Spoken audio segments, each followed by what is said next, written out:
Well, welcome back to another video. Today's one's going to be just a really short one, and what I'm going to be doing is I'm just going to be showing you how to make one of these, don't know really what to call them, a remote tensioner or a removable tensioner.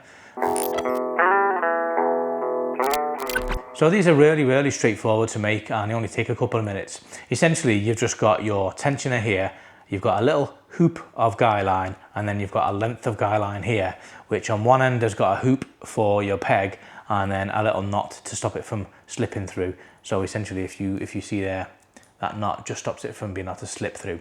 Now you would have probably seen these a million times on your tent as it is, but the difference here is that this can just be attached to existing ones or to any of the little four corners or any of the hoops that you see all around your tents. And all you would do is you would just like kind of hoop this through, thread it through like that, and it would then be secured. It's called a lark head hitch, and it's really straightforward to put on and to take off. So what I'm going to do is I'm just going to cut to a video of me actually using one of these on one of my recent camps, just so that you can see how it actually works. And then I don't really feel like this is helping much, so what I'm going to do is I'm going to take this out, and then I'm going to add a little extender to it. So let's get one of these out.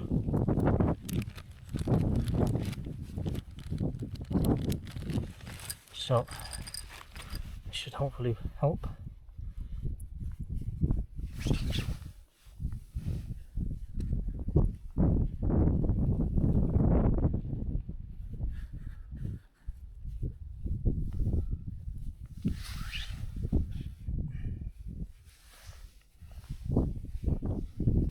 Yeah, so I'm going to extend this out to here to create more of a gap there.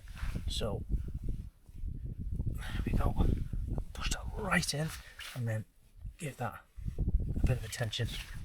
I always carry 4 of these along with my pegs. The chances are I'll probably only ever need to use 1 of them or 2 of them at a time, but they're there just in case I need them. I think we've all been there when we've pegged out 3 of the corners for your tent and the 4th one's just hitting rock all the time. So this is exactly what that's for. This just allows you to extend it beyond the rock and then just tension it. If you're enjoying this video, by the way, please do consider giving it a like or a thumbs up, whatever you want to call it. It really does help the channel because it shows YouTube that you've enjoyed it and it makes it show it to more people. Now there are loads of different types of these tensioners, but the ones that I found actually suit this task quite well because there's like let's see if I can show you, there's like a little kind of channel that goes through the top which allows you to put this hoop through it. Now a lot of the other ones just have a piece of cord coming off on both ends, which means that you'd have to then kind of put a loop on similar to that on the end, which just makes it a little bit more kind of sloppy and not as easy to use. So this one actually uses a little piece of sliding plastic that acts as the cam, and that essentially is what stops it from being able to loosen. So I just bought a pack of 10 of these off Amazon from a company called Light Outdoors, and they seem to be the best for the job. You could use other versions, but the ones I'm going to show you now are for Light Outdoors. So what I'll do as well is I'll put a little link in the description below to where to purchase them from. I'm not affiliated in any way with them, and there could potentially be better versions out there. These are just ones that I use and they work well for the particular application that I'm using them for. So they come in, I've got 4 left, so I've already made 6 of these. They come in a packet of 10, so you get 10 of the little cams, and you also get a load of this kind of fluorescent green guy line, which does the job. It's not the best guy line I've seen. I actually don't use this for mine, I use kind of lighter weight, thinner stuff, but you do get this included, so that's what I'm going to be showing you today. So these are the particular cams that I use, and as I've shown you before, there's like a little tunnel that goes through, which is what allows you to put the little hoop of guy on there. And then the way that these work is, I don't know if you can see that there, there's like a little sliding cam mechanism.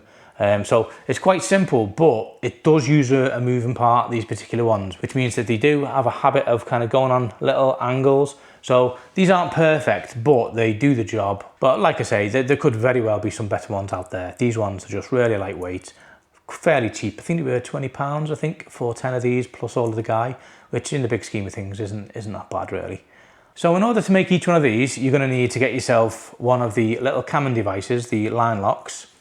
You're going to need to get yourself about a meter, 100 centimeters of guy line. Now this is the stuff that was included, but you can use your own obviously if you want. You're going to get yourself a little lighter just so that you can singe the ends so that you don't fray. And then you're going to get yourself a sharp knife. The sharper the better, really. Now, the first thing you're going to want to do is you're going to want to get yourself around about 15 to 20 centimeters worth of guy. And this is going to be for the hoop. So the easiest way of doing that is to just find out kind of how big you're going to want your hoop. Now, the bigger the better, but obviously the bigger the more weight and the more likelihood of tangling. So that should be around about 16 centimeters there, and that should be enough. So I'm just going to get my trusty little knife, and then I'm going to give it a little slice. Okay. So then we've got that little tiny piece of guy there. So you're going to get your lighter and you're just going to kind of tease it a little bit with it. You're not going to want to set it on fire. You're just going to want to melt it a little bit. And what that does is that melts the core and stops it from fraying. I'm going to do the same again here. Now this one's quite frayed already, so we're going to need to do a little bit more. I might actually need to set fire to this one. And what you can do is once you've heated up a little bit, you can kind of give it like a little twist. This one's a little bit knackered, so I'm going to need quite a bit on this.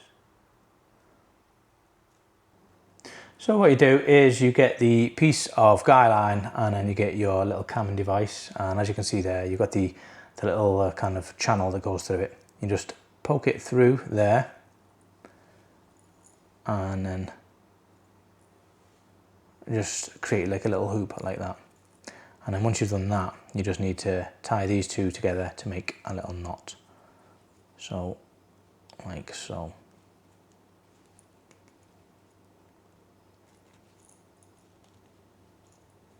Once you've done that, if you pull this tight, that's going to make the knot as small as possible and make it so that it's unlikely to come undone.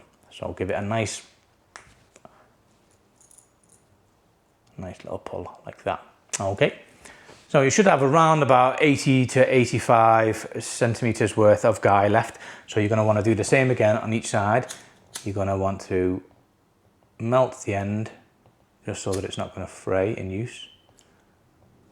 So what sometimes happens is this is really frayed. It's probably just easier to just start again with that. So I'm just going to discard that tiny little piece, and now I've got a much cleaner piece at the end. Sometimes it's easier to do that than it is to kind of sit there and spend ages melting it, which is exactly what I did on that piece there. So I'm just going to give that a little tiny bit of a melt, just teasing it with the heat. You don't really want to put the actual heat on it. And there we go. So we've got this piece of guy now, and both ends are melted and they won't fray in use. Okay, so we're going to do two different things on here. The first thing we're going to do is we're going to make a knot on this side. We're going to put a knot around about here, and what that's going to do is that's going to stop this from being able to pull through the camming device. So just going to fold it over, put a dead simple knot in. Now what you can do with these knots is if you wanted that a little bit longer or shorter, you can actually just like kind of pass it through and then bring it through that way. So you can actually move this kind of knot further each direction. It takes a little bit of practice to do it, but it's very straightforward. So there you go. Just that's all we need for this one end there. We're going to get the tensioner, and as you can see with this particular tensioner, there's like a little moving part that is what actually allows for the camming action to happen. So we're going to need to move this cam just to the left hand side, to the back end, and we're also going to make sure that the lip is at the top, and that, as I said before, is so that you can pull it up to release the tension. So once you've got that there, we're going to get the side that doesn't have the knot, and we're going to poke it through this section, and then we're going to poke it over and through that section like so, and then you can pull it all the way through. On the other end of the guy line, we're going to make ourselves a nice sized hoop like so, and then we're going to tie a little knot in it. Now, just as we did before, you can move the knot around. So in this example, there's way too much there and there's not enough there. So what you can do is you can just kind of slide this along.